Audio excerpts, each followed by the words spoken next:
பாட ஆரம்பிக்கிறதுக்கு முன்னாடி நம்ம துவா ஓதிக்கலாம். ரப்பி ஷ்ரஹ்லி சத்ரி வயஸ்ஸிர்லி அம்ரி வஹ்லுல் உக்தத்தம் மின் லிசானி யஃப்கஹு கௌலி. ரப்பி ஜித்னி இல்மா ரப்பி ஜித்னி இல்மா ரப்பி ஜித்னி இல்மா. முன்னாடி உள்ள படத்தில் என்ன பார்த்தோம்? நூனே சக்கின் தன்வீனோருக்கு 4 சட்டம் பிரியுது.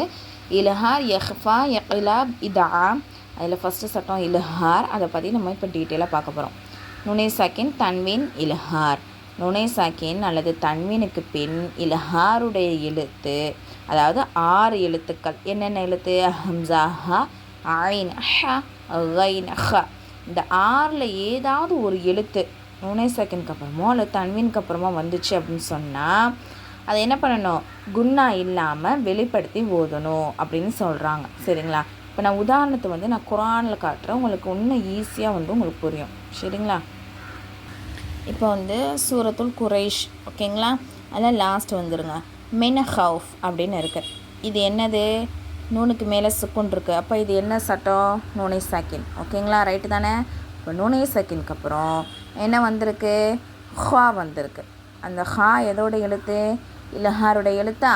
அந்த 6 எழுத்தில் ஒரு லெட்டர் வந்துருச்சா? அப்போ இது என்னது? இல்ஹார். அப்போ நம்ம எப்படி ஓதணும்? வெளிப்படுத்தி ஓதணும். மின் ஹவுஃப், அவ்வளோதான் ஓதணும்.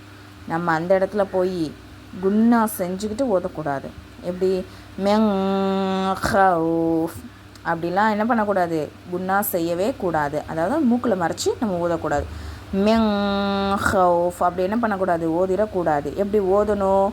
மென் ஹவுஃப், மென் ஹவுஃப். ஓகேங்களா? புரிஞ்சிருச்சா? இப்போது அடுத்து தன்வீனுக்கு ஒரு உதாரணத்தை நம்ம பார்க்கலாம். அடுத்து ஃபீல் சூரா. சரிங்களா? அந்த சூறாவில் 3வது ஆயத்தை பாருங்கள். த்வைரன் அபாபீல், அதாவது தன்வீன் இருக்குது. தன்வீன்னா என்னது? தோ ஜபரும் வரலாம், தோ ஜேரும் வரலாம், தோ பேஷும் வரலாம். ஓகேங்களா? 3மே சேர்ந்தது தான் என்னது? தன்வீன். அப்போ இங்கே தோ ஜபர் வந்திருக்கு. அப்போ தன்வீனுக்கு அப்புறம் ஹம்சாவும் அலிஃபும் ஒன்று தான் நம்ம ஸ்டார்டிங்லேயே சொல்லியிருப்போம். அதனால் இங்கே அலிஃப் வந்திருக்கு. அப்போ அலிஃப் ஹம்சாவும் ஒன்று தான். அதனால் நீங்கள் குழப்ப தேவையில்லை. அப்போது தன்வீனுக்கு அப்புறம் ஹம்சா வந்திருக்கு. அந்த ஹம்சா எதோட எழுத்து? இல்ஹாரோட எழுத்தா? ஹம்சா, ஹ. ஸ்டார்டிங்கே அதுதான், ஹம்சா தான். அப்போது தன்வீனுக்கு அப்புறம் ஹம்சா வந்திருக்கனால நம்ம என்ன பண்ணணும்? வெளிப்படுத்தி ஓதணும். இது இல்ஹாருடைய சட்டம். த்வைரன் அபாபீல் அப்படி தான் ஓதணும். அங்கே போய் நம்ம என்ன பண்ணிடக்கூடாது? குன்னா செய்யக்கூடாது. த்வைரங் அபாபீல் அப்படி நம்ம ஓதக்கூடாது. த்வைரன் அபாபீல், அவ்வளோதான். ஓகேங்களா? இப்போ உங்களுக்கு வேணால் நம்ம புக்லேயே இன்னும் நிறையா உதாரணங்கள் கொடுத்துருக்காங்க. சரிங்களா? அதையும் வேணால் பார்த்துக்கலாம்.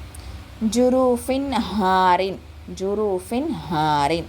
இங்கே என்ன இருக்குது? தன்வீன் இருக்கா? தோசேர். தன்வீனா 3மே சேர்ந்து தான் தன்வீன். அதாவது தோசபா, தோசே, தோபேஷ் 3மே சேர்ந்து தான் என்னது? தன்வீன். இப்போ தன்வீனுக்கு அப்புறம் என்ன வந்திருக்கு? இந்த ஹா வந்திருக்கா? அப்போ நம்ம என்ன பண்ணணும்? வெளிப்படுத்தி ஓதணும். ஜுரூஃபின் ஹாரின். ஓகேங்களா? அடுத்தது யோம இதின் அலேஹா. தன்வீனுக்கு அப்புறம் என்ன வந்திருக்கு? ஐன் வந்திருக்கு.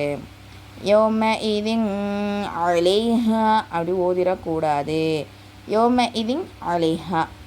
நாருன் ஹாமியா. இங்கே என்ன இருக்குது? தோபேஷ் இருக்குது. அதுவும் தன்வீன் தான். நாருன் ஹாமியா. அதாபுன் அலீம். ஓகேங்களா? தன்வீனுக்கு அப்புறம் கைன் வந்திருக்கு. அடுத்து இது என்னது? தன்வீனுக்கு அப்புறம் ஹா வந்திருக்கு. அலீமும் ஹபீர். அடுத்தது மின் அஹே. நூனை சக்கினுக்கு அப்புறம் என்ன வந்திருக்கு? ஹம்சா வந்திருக்கு. அடுத்து நூனை சக்கினுக்கு அப்புறம் ஹா வந்திருக்கு. மின் ஹாத். ஃபமன் ஆஃபிய. நூனை சக்கினுக்கு அப்புறம் ஐன் வந்திருக்கு. வமன் ஹவுலஹு. நூனை சக்கினுக்கு அப்புறம் ஹா வந்திருக்கு. மின் கைரி. நூனை சக்கினுக்கு அப்புறம் என்ன வந்திருக்கு? ஐன் வந்திருக்கு. அடுத்து லெமன் ஹஷியா. ஓகேங்களா? இப்போது நம்ம முன்னாடி உள்ள சட்டத்திலே இது நம்ம அப்ளை பண்ணலாம். இன்னும் இதில் வேறு என்ன சட்டம் இருக்குது சொல்லுங்கள் பார்ப்போம். யா லீன் இருக்குது. பார்த்தீங்களா? யா சுக்குன் பெற்று அதுக்கு முன்னாடி என்ன ஜபர் இருந்தால் அது யா லீன். இந்த மாதிரி நம்ம முன்னாடி படித்த பாடத்தையும் நம்ம ரிவிஷன் பண்ணிக்கிட்டே வந்தோம்னா நமக்கு ஈஸியாக இருக்கும். அடுத்து இங்கே பாருங்கள். யா சுக்குன் பெற்று அதுக்கு முன்னாடி ஜேர் இருக்குது. அது என்ன சட்டம் சொல்லுங்கள் பார்ப்போம். யா மத்தா. அது என்ன பண்ணணும்? ஒரு அலிஃப் அளவு நீட்டி ஓதணும். அப்போ இது எப்படி ஓதணும்? இங்கனுக்குள்ளே இல்ஹா சட்டமும் இருக்குது, இங்கே யா மத்தா சட்டமும் இருக்குது. அப்போ எப்படி ஓதணும்? மின் அஹி, மின் அஹி. இங்கே வந்து வெளிப்படுத்திடணும், இங்கே வந்து என்ன பண்ணணும்? ஒரு அலிஃப் அளவு நீட்டி ஓதணும். இன்ஷா அல்லாஹ் நீங்களும் இது மாதிரி ட்ரை பண்ணுங்கள். அஸ்ஸலாமு அலைக்கும் வரஹ்மத்துல்லாஹி வபரகாத்துஹு. ஃப்ரீ முஅல்லமா கோர்ஸ். இது வந்து நம்ம சர்டிஃபிகேட் கொடுத்துருவோம் இன்ஷா அல்லாஹ். இந்த கோர்ஸில் வந்து ஜாயின் பண்ணுறதுக்கு விருப்பம் உள்ளவங்க, அதாவது ஒன்லி லேடிஸ் மட்டும், நான் கீழே டிஸ்கிரிப்ஷனில் டெலகிராம் சேனலோடைய லிங்க் வந்து கொடுக்குறேன். இன்ஷா அல்லாஹ் விருப்பம் உள்ளவங்க மட்டும் அதில் வந்து ஜாயின் பண்ணிக்கோங்க. இன்னும் டீட்டெயில்ஸ் வந்து அந்த சேனல்லே நான் கொடுத்துருக்கேன். அஸ்ஸலாமு அலைக்கும் வரஹ்மத்துல்லாஹி வபரகாத்துஹு.